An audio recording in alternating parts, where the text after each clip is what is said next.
जहाँ तक state assembly के इलेक्शन का ताल्लुक है,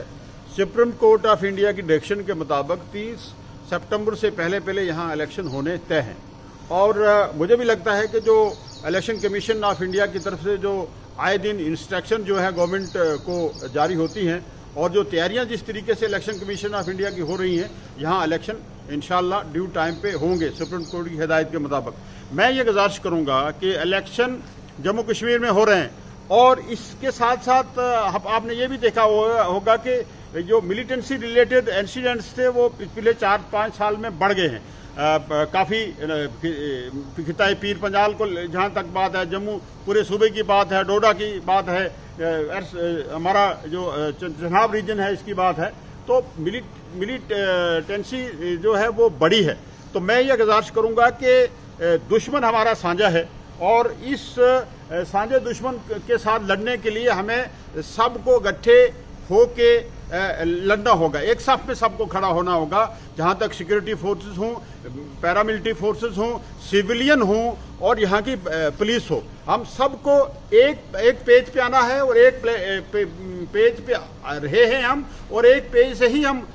इसका मुकाबला कर सकेंगे। मैं ये गुजारिश करूंगा कि आप इलेक्शन करवाने जा रहे हैं, इलेक्शन की तैयारियां हो रही हैं, और सबसे बड़ी बात इस लड़ाई में, इस प्रॉक्सी वार में जो जरूरत है आज की, वो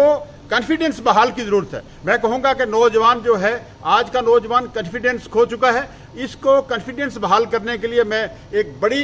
मैं अपील करूंगा होम मिनिस्टर ऑफ इंडिया से, रियासत जम्मू कश्मीर से की एडमिनिस्ट्रेशन से अपील करूंगा कि जो भी हमारे नौजवान जो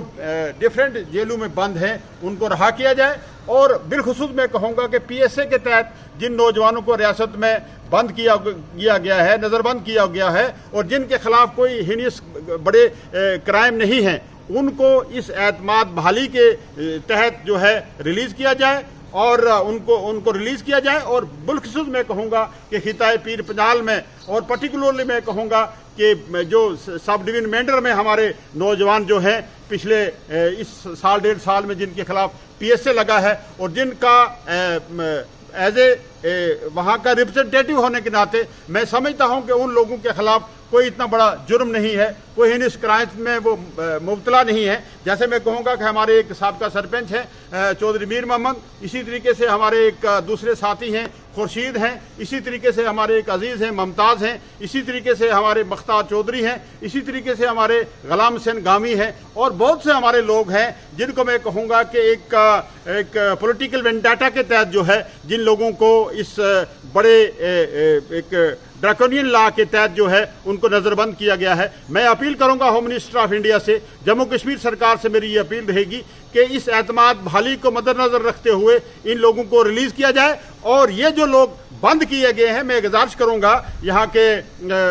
LG साहब को मैं गुजारिश करूंगा कि वो एक स्पेशल कमीशन बैठाएं, स्पेशल कमीशन बैठा के एक इंक्वायरी की जाए कि अगर आपने इतना बड़ा किसी के खिलाफ जो है PSA के तहत लोगों को नजरबंद किया गया है, क्या उन लोगों के खिलाफ कोई ऐसे क्राइम हैं, क्या ऐसी वो एंटी नेशनल एक्टिविटीज में मुलव्वस थे वो लोग? अगर हैं तो मैं कहूंगा कि बजा है, अगर नहीं है तो उनको रिलीज किया जाए, और अगर नहीं है तो उनके खिलाफ PSA लगा है, जिन लोगों का मैंने नाम लिया है, क्यों लगा है। तो मेरी ये गुजारिश रहेगी कि एतमाद बहाली के लिए ये चीजें, ये इकदाम उठाने बहुत जरूरी हैं। मैं समझता हूँ गवर्नमेंट जो है यहाँ स्टेट के इलेक्शन करवाने जा रही है, गवर्नमेंट ऑफ इंडिया इलेक्शन करवाने जा रही है, तो उस सिलसिले में सबसे बड़ी बात ये रहेगी कि यहाँ का नौजवान जो है वो कॉन्फिडेंस बहाल करे, यहाँ का नौजवान जो है वो हमें कोऑपरेट करे, ये सबसे बड़ी जरूरत है। शुक्रिया।